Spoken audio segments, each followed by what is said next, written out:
Hey everybody, welcome back.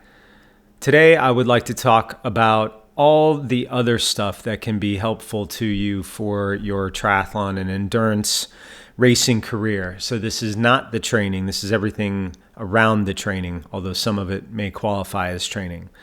The first one, and you'll see this with a lot of motivated adult athletes, is sleep. So one of the first things to go for folks with families, jobs, and also trying to do, some level of performance in their sport is not get enough sleep. This is when your body repairs. This is when you naturally release all the hormones that will help you repair and come back stronger. So if you're finding yourself in one of these situations where you're only getting 5 hours, 6 hours, you really got to figure out how to get to bed earlier and get more sleep, even if that sometimes requires you to just skip the morning workout and sleep in at least once a week so that you have at least one solid, great night of sleep every week. But ideally, you would have more than that. You should be getting at least 7, if not 8 hours a night. That's really one of the biggest performance enhancing things that a lot of people are not paying attention to.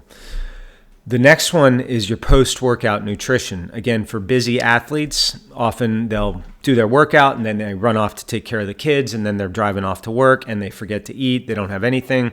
And doing that multiple times is going to leave your system depleted. The post-workout nutrition window is really within an hour. And the harder the workout is, the more you should be concerned with getting in some carbohydrate, protein, a little bit of fat after your session. So default kind of suggestion for those of you that are not lactose intolerant would be to have some chocolate milk after a workout. If anything lasts more than 45 minutes, have a glass of chocolate milk. That's gonna be very helpful. It's gonna top off your stores in a number of ways. Now, that's because your muscles start to repair, but if they don't have the fuel to repair, they can't do anything about it.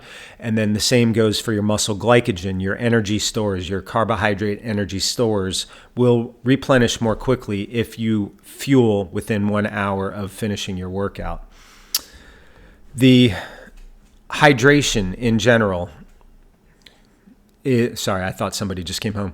Hydration in general. So again, with endurance sports, it's super easy to get dehydrated.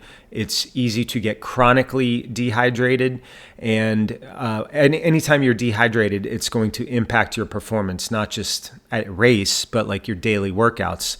It also makes you have a higher chance of becoming injured because your muscles are not going to be as elastic. They're not as fluid, that you can tear something more easily. So stay on top of your hydration. If you're not tracking it, you don't have to go to that extent, but you should really be drinking sports drink and or water throughout the day.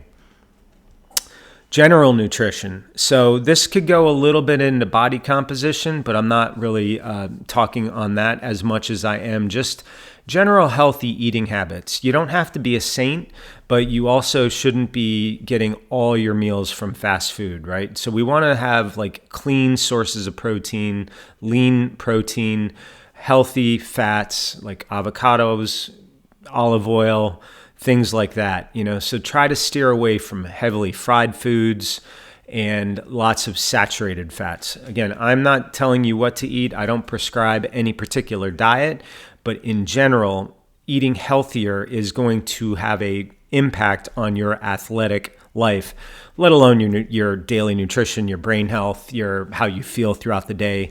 I'm sure a lot of you have, you had 3 donuts and then the next day you had 2 eggs and a slice of bread. You probably feel a lot better with the 2 eggs and a slice of bread. So, just be aware of that. As far as body composition, that is an element of a lot of endurance sports, if not all endurance sports. So if you find yourself looking to, shed a little weight because you're 40 years old and you've been sitting at a desk for 15 years, try to do it safely. You don't have to do a crash diet. You just need to take in a little less calories than you're burning. So if your active level is like 2,500 calories, try to take in 2,300 calories, and you can lose a pound and a half a week over several weeks. You don't have to rush it. Do it safely, do it healthy. I don't have my glasses on, so I can't see as well. Yoga. We get into training a little bit, so yoga and strength are both going to be very helpful things. Yoga for flexibility, as well as some of the power aspects of that. And strength, obviously, for your resiliency. And you could get into plyometrics, specific running plyometrics, high power bike stuff. All of that is going to have a net positive effect on your racing ability. So if you're not practicing daily stretching, at least, you should really do at least 10 minutes of stretching every day. Light stretching in the morning, or a little bit more heavier static stretching in the evening before you go to bed. Dynamic stretching before your workouts. That gets into prehabilitation as opposed to rehabilitation. So prehab is for anybody who feels like they need to move around a little bit before they get into their training. That's shoulder swings for swimmers, hip openers for runners, and a whole bunch of other stuff for cyclists. So moving your body around before you start training can also be very helpful. And massage. So massage, is going to require some cash unless you have a really great spouse. But athletic massage can be super helpful, especially in those heavy weeks when you're really training a lot. You could talk about fascia and muscle adhesions and all that stuff, but what you're really trying to get is to get some of the gunk out of the muscles, reduce the stickiness of the muscle to fascia, and generally feel better. So the better you feel, most of us feel better after a massage, maybe not immediately after, but like the day after. The better you feel, again, the better you're going to perform. And I would recommend checking into that in your big weeks of training. You don't have to get one every week, but you could.